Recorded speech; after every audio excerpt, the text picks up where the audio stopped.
all welcome him with a great round of applause.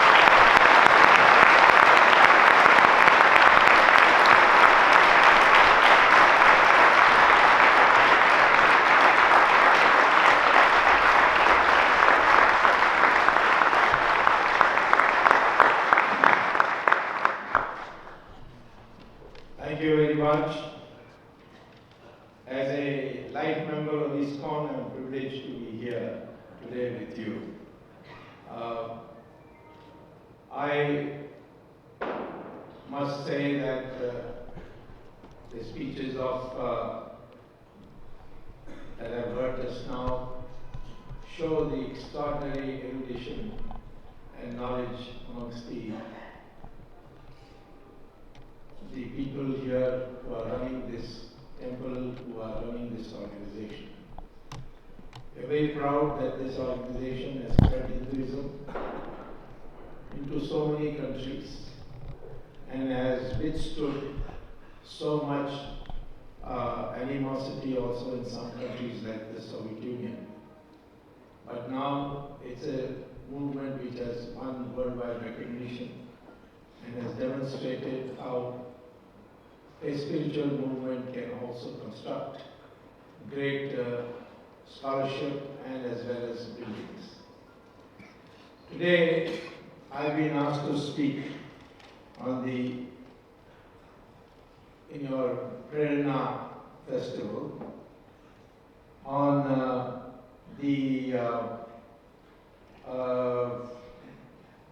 conquering new horizons.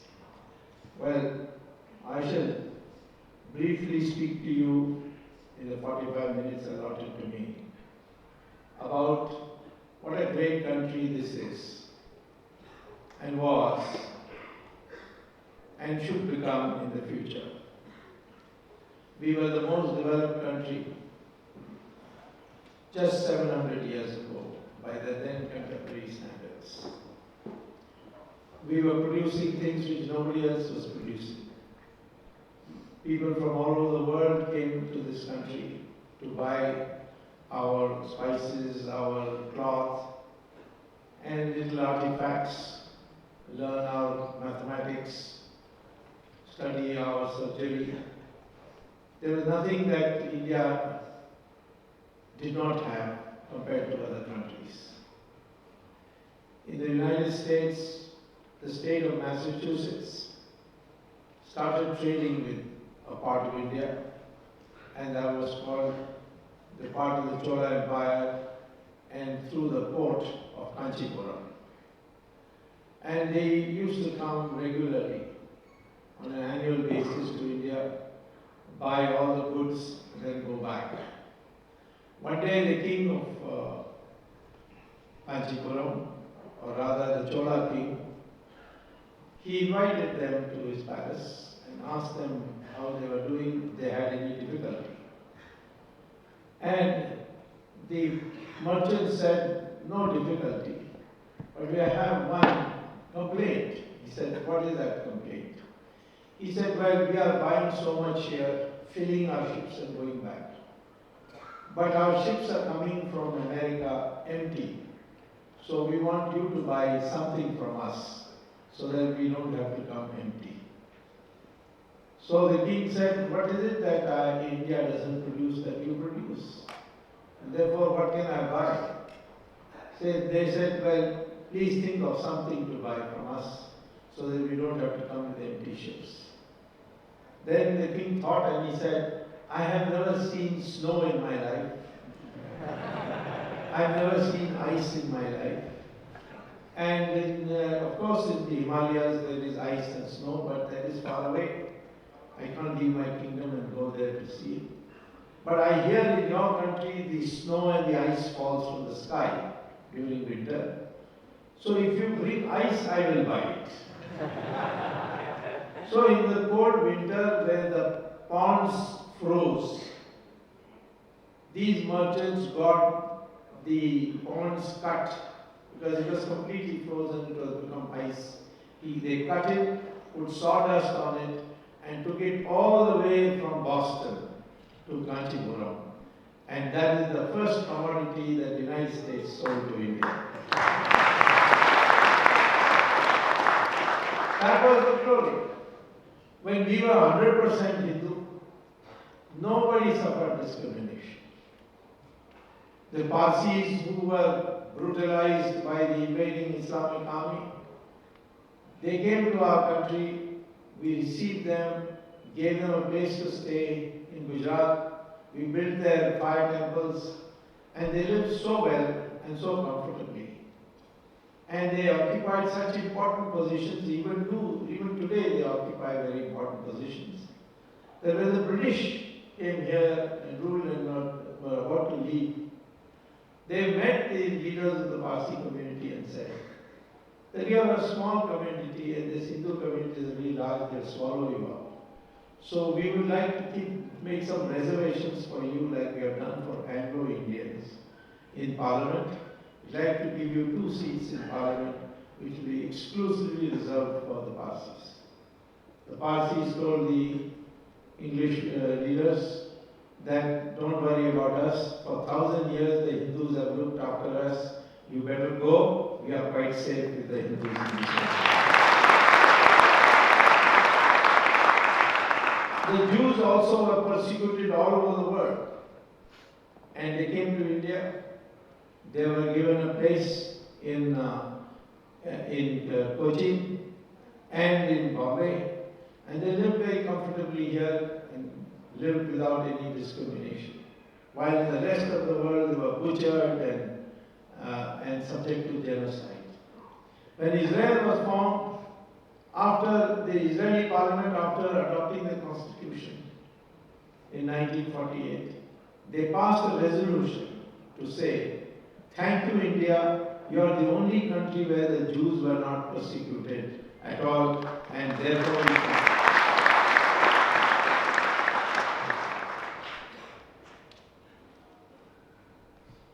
I've been given more time to speak. Thank you.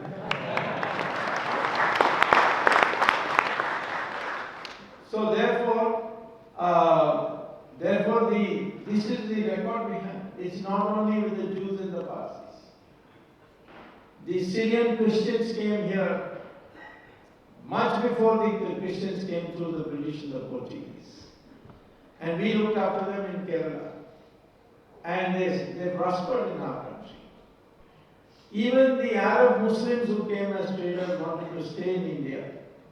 And we received them, the Kerala people even got them married to their families. And they were called Mapilai, which the English called as Mopla.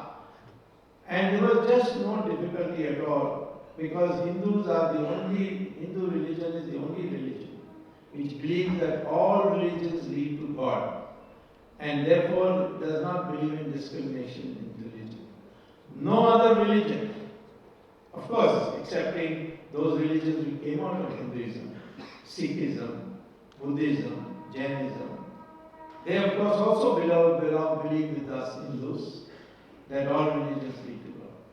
But Christianity and Islam does not believe. They reject the proposition that any other religion is as it can lead to God. The Islamic religion calls people who don't follow Islam as kafirs, and in fact even advocate in some of their writings to eliminate them or convert them forcibly. And the brutal aspects of it now today, you're seeing what ISIS is doing. The Christians have always felt that those who are not Christians are possessed by the devil, are pagans. And our sadhus like Swamy and Saraswati have had interfaith dialogue to try and convince the Islamic scholars and the Christian scholars that they should accept to pass a resolution along with Hindus that all religions will lead to God, and therefore they have to be regarded with equal honor. But the Christians and the Islamic scholars refused. They said, no, this will go against our religion. So this is the speciality of our religion. And yet we are targeted. The moment we say something good about Hinduism, there is a big barrage that we are communal, we are intolerant, and so on. the most tolerant religion is God is intolerant. And this has come over a period of 2 centuries or 8 centuries to be exact.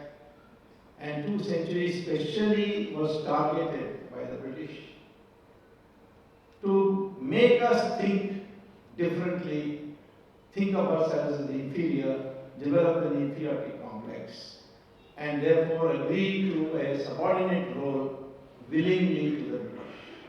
That's what Macaulay had said. That I want to build an Indian who's in skin color an Indian, but he dresses like an Englishman, eats like an English food, and behaves like English food, and accepts that the English way of life is the superior way of life. And that is what our education system has done. And the biggest challenge today is this, how to overcome this legacy. Our ancestors were great fighters. History does not record their fighting. But one day I remember when I was teaching at Bharat, when I came out of class, my Saudi Arabian student met me outside the classroom, asked me, "Can I ask you a question?" I said, "What?" He said, "My colleagues in the university in Saudi Arabia, they want to know an answer to a question." So I said, "Ask that question." He said, "We want to know why is it that India is still today, after all these foreign invasions, 80% Hindu?"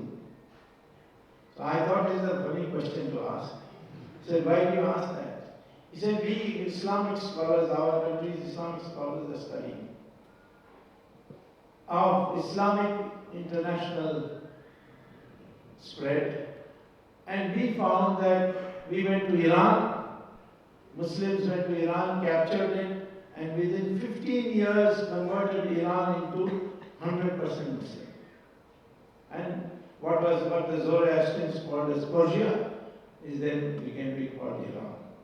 In the neighboring countries of Mesopotamia and Babylon, Islam conquered them, and then they became one country called Iraq. And in 17 years they converted the entire population into Muslim. Egypt was converted in 21 years. The Christians went to Europe and converted Europe to Christianity, 100% Christianity in 50 years. In our country, 800 years of Islamic rule, 200 years of Christian rule, and yet we are 80% and we want to go on.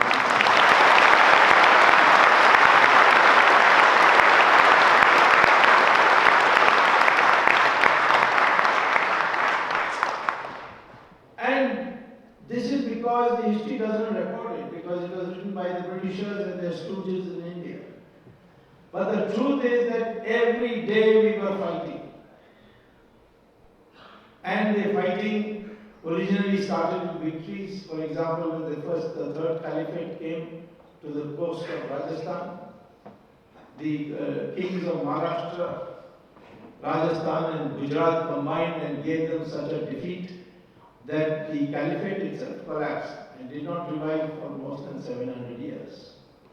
Today we have ISIS, which claims to be the successor of that caliphate. And I'm sure that if we develop a new mindset of Indians, then we will give them another thrashing and they will not come here.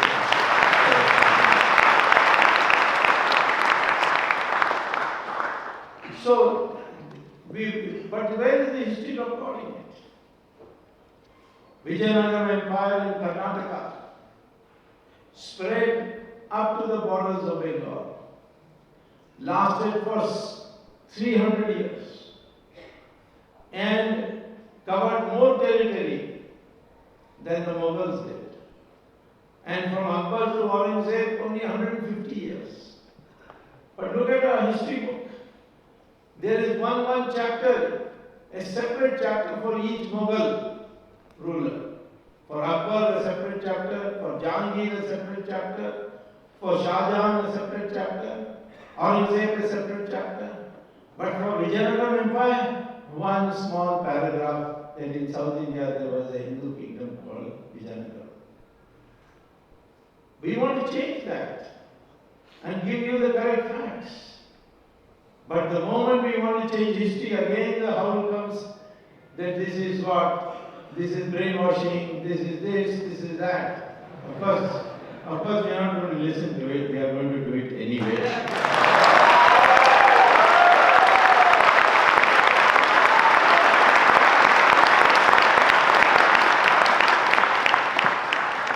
And every part, in Maharashtra, of course, we had a victorious Chhatrapati Shivaji. And if the British had not come, I am sure that the Marathas would have eliminated the Mughals completely and established Hindu Raj.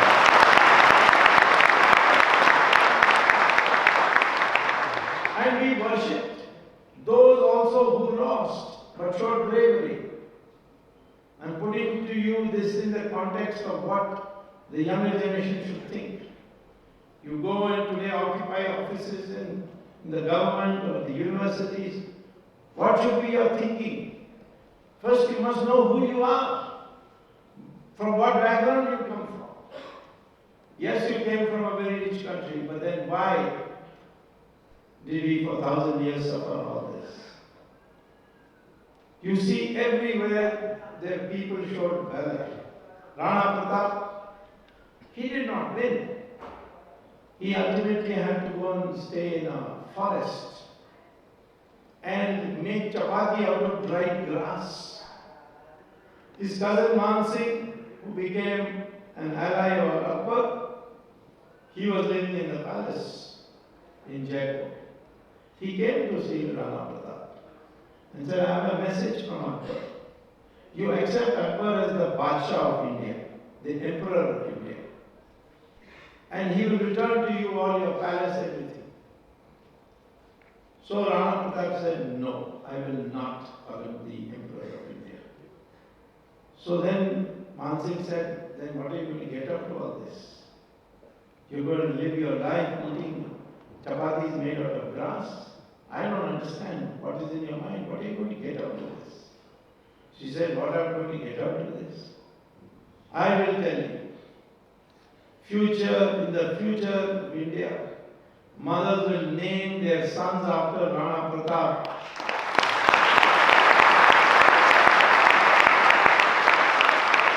But on your name they will spit. And that's what will happen.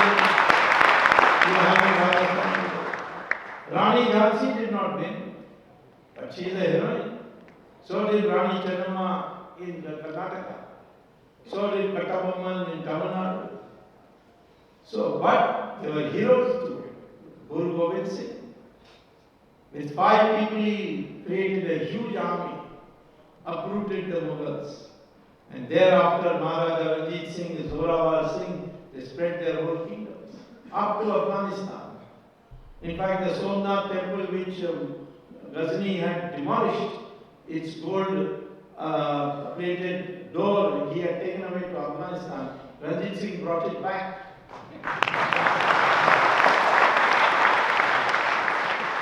I hope Narendra Modi brings back Kohinoor soon.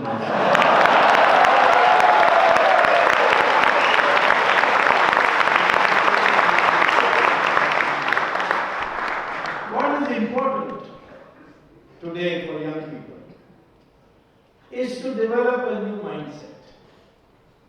The mind different from what the British instilled into us and was continued during the Nehru period.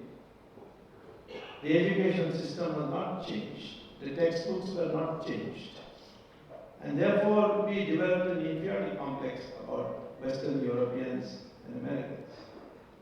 Today, Indians who go there and get their education and become developed not through our schools, college system, but their college system developed a different mindset. And they are now heading Google, Microsoft. Everywhere you find Indians are now on the top. Comparative exam, nationwide quiz test. Indians are coming first. That is the quality of the Indian. That he has such a long tradition of exercising his mind and brain. that he discovered calculus. The Indians are the ones who discovered calculus. Newton passed it off as his own. Bhaskaracharya sent it to him, but he then claimed the credit himself. And then we became slaves or we became captives, and this history went on. We invented the rocketry. It is now acknowledged by American scholars who write on rocketry, like George Gamow, Werner von Braun. They have written books on rocketry, and they start by saying it's the Hindus who invented rocketry. And this is what we have done. When Albert Einstein was asked, when we got our independence in 1947, what do you have to say, what message you have to give to India? He says, India, that is the country which taught us how to count. We owe eternal debt to that country. Because we invented the numeral system, we invented the decimal, we invented algebra, we invented trigonometry, calculus, science, even rocket science, surgery. And all this was truncated with foreign invasions. The decline took place after the foreign invasions. We have many lessons to learn from our own past.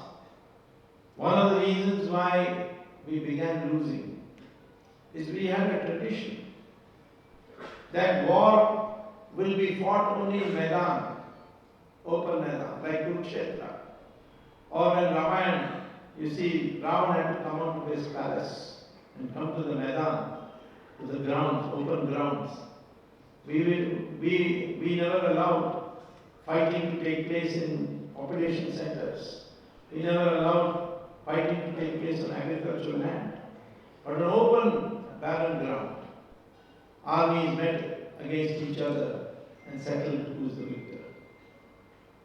Muhammad Ghori was the first one to learn that Indians get up at 3, Indian soldiers get up at 3 o'clock in the morning and go and have their bath in their ablutions and then prepare for war. We never started a war in our history before the foreign invaders came before sunrise. And we never continued any battle after the sun had set. These were some of the principles which we followed, which the Muhammad Ghori was the first one to violate. He attacked our army concentrations at 3 a.m. in the morning, and that's how he got his first victory. So there are some things we have to now change. We can no more be the people who in all battles had certain moral principles, and we function according to that. You will be surprised to know in Mahabharata you will read that after any one of the great warriors were killed in a battle, both sides used to go and attend the cremation ceremony. So this is the highly cultured and civilized way we function. Now we have different kinds of threats. So we need a new mindset. And I would say to capture the new horizons, you need a new mindset.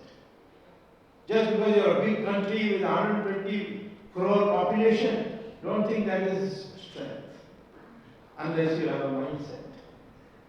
If you have in a place 1,000 goats standing and one tiger comes, who's got the numbers? The goats.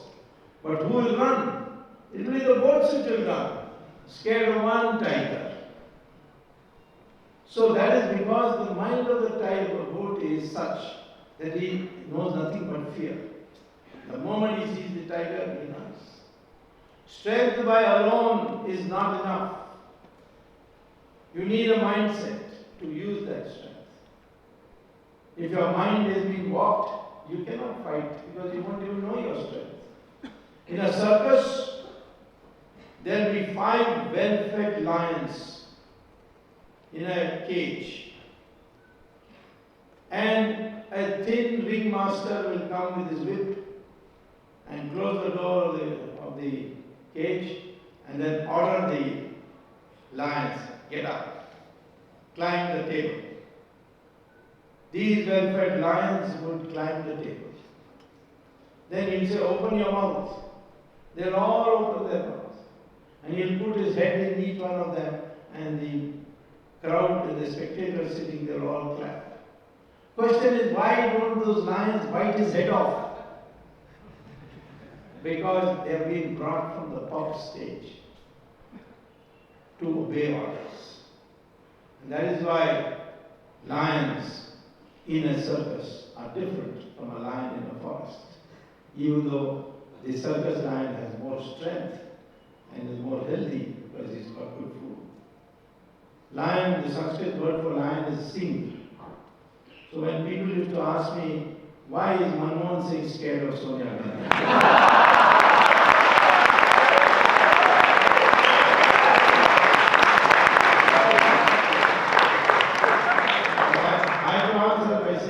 A sing of the forest. He's a sing of the circus. It's no use having planes and atom bombs and so on if you don't have the mind, a fearless mind that when it's necessary to defend your country, you use it. And that is the most important thing today. How can you get the right mindset? First, by knowing who you are. Many students, and certainly when I was a student, it was a popular view that India was never one country. It's the British who made us one country. This is utter rubbish. The British ruled large parts of India. But India was always of one mind. When the Mahabharata war took place, it was a fight between the Kauravas and the Pandavas. But all the kings of India came to participate in the battle and take sides. Some sided with the Kauravas, some sided with, most people sided with, most of the kings sided with Kauravas.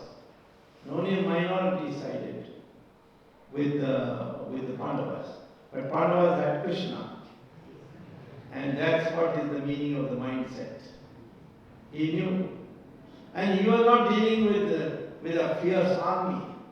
In fact, when the battle was about to start, Arjuna threw his weapons down and said, no, I can't fight. These are my brothers, how can I fight? Then Krishna had to make him understand that it was a dharmic duty to fight. No question of brother, sister, when his dharma is involved, this is what Krishna said. And then he picked up his bows and arrows and started to fight. We all Hindus suffer from this Arjuna disease, always in doubt. Can we do? Can we not do? When I say, when people ask me, this Pakistan is doing this, so what should we do? So I said, well, give them such a beating that they break up into 4 parts.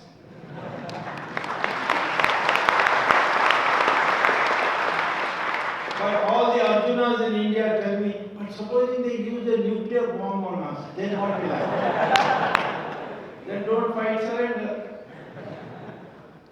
This is the thing that where your mind has to be prepared. It has to be shaped for the big country we are and the future that we can have. We are very fortunate today that 50% of our population is below 20 years. And 75% of our population is below 35. Average age of an Indian today is only 26. Average age of a Chinese is 35. Average age of an American is 37. Of a European is 46. Of a Japanese is 50 years. They are aging population. We have young population. But they have to be educated. Educated does not mean just cognitive intelligence. You know mathematics, you know physics, you know how to add and subtract. No, that's not enough. You must know, number one, what is now called as emotional intelligence. You must develop your emotional intelligence. Which means you must know how to control your emotions. And to control your emotions, you don't have to go very far, just read the Bhagavad Gita. What does Bhagavad Gita say? That in this life you have freedom only of action.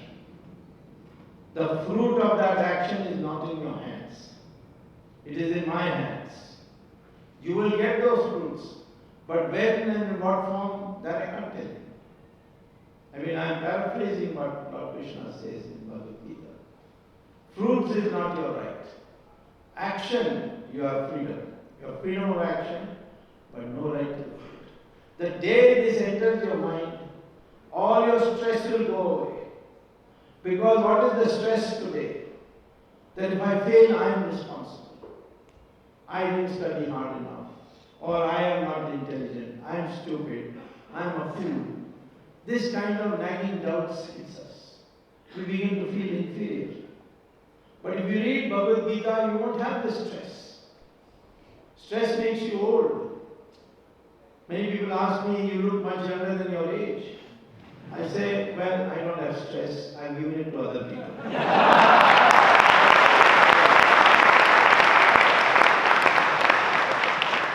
American executives today are being taught this Bhagavad Gita lesson. That don't get a heart attack because you didn't succeed. We have to be satisfied that you did your best. And if you are satisfied, then that's all that matters. So this is, if you want therefore to know how to fashion yourself in life, please take risks. Because if you don't take risks, you will not get ahead.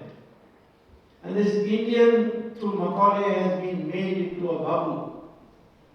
He has become only searching for his job. When I went to IIM Ahmedabad to address students, at dinner time I asked them, what is your motivation for coming to IIM Ahmedabad? You have to go through so much competition, competitive exams, and through all this trouble, and after that you come here, and then what is it that you are working for? And 99% of the students told me that they have come because they will get a good job. They will get at least 1 lakh rupees a month as salary. I said, is that all? You have not come for discovering something new, some new theory of management, or to learn more about how to produce a more efficient balance sheet. I said, no, that is all for exam. But once I got the stamp of IMM, then I'm sure of a job, and that will be at least 1 lakh rupees a month. And if that is so, then for my wedding, it will be a notice in the Hindustan Times, and it will be said, IIM with 1 lakh rupee job, and I will get lots of offers. So this is the kind of mentality we have now become. When I used to ask my students at Harvard, and there were students from all nationalities, after the course was over and the exams were completed, I used to say to them, now you're going out to the real world. What kind of a job will you look for? One is like Microsoft, Bill Gates, or like Stephen Jobs, or some of these people who took a risk and they become billionaires. The other is to get a steady job, work for somebody in some company. Every year your salary will increase by 5%, and every year some provident fund and gratuity will be added, and you will retire at the age of 65, and you will get all your provident fund and your gratuity. Then you buy a house and watch television for the rest of your life. So when I ask this question, these are the two alternatives. Americans used to ask me a question, what is the probability I will be like Bill Gates or Stephen Jobs? But the Indian student, almost all of them would say, no, we like the second job. So I said, why? That job, I mean, here you're going to become a billionaire. There, what is there? I mean, you'll be getting a salary. And it is poverty. You are opting for poverty. And the Indian students used to reply, it may be poverty, but it is guaranteed poverty. This craze for security, which is filled in the minds by youth, is a very dangerous thing, because you cannot invent anything. This country is crying for new inventions and innovations. Let me tell you, economic growth has rapidly accelerated only when new innovations came. England was an ordinary country till they invented the locomotive. And then the Bessemer steel blast furnace.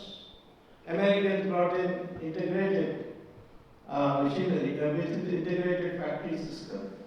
Then they brought in jet engines, fax machines, teleprinters, and later on, finally, in the end of the 20th century, the internet, which has completely transformed everything. So Americans have brought innovation. Any country which brings innovations, that is the country which accelerates economic growth. Not by more capital, more labor. And for that you need young, fresh minds out of the universities, sitting down and saying, what's the problem in the country? Let's see how to solve it. How did the electricity, was it found? How did electric bulbs come? How did Morse code come? These are all people who took the risk.